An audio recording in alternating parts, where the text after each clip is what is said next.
අයිබෝන් පුංචි දුවේ පුතේ.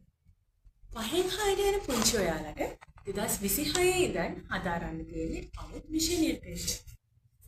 ඉතින් මේ අලුත් විෂය නිර්දේශය යටතේ අලුත්ම විෂයක් හඳුන්වා දීලා තියෙනවා. ඒ තමයි ව්‍යවසායකත්වය සහ මූල්‍ය සාක්ෂරතාවය.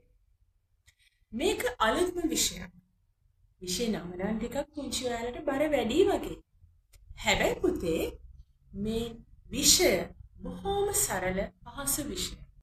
ඉතින් මේ සරල විෂය තවත් සරල ක්‍රියාකාරකම් වලින් ඉගෙන ගන්න කොමර්ස් විත් අශ්විනි YouTube channel එකත් එක්ක ඔයාලා දිගින් දිගටම එකතු වෙලා ඉන්න.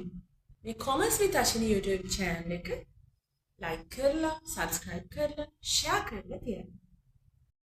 එහෙනම් ව්‍යවසායකත්වය සහ මූල්‍ය සාක්ෂරතාවය පළවෙනි ක්‍රියාකාරකමෙන් අපි ඉක්මනින්ම හම්බෙමු. එතකන් සූදානම් වෙලා ඉන්න.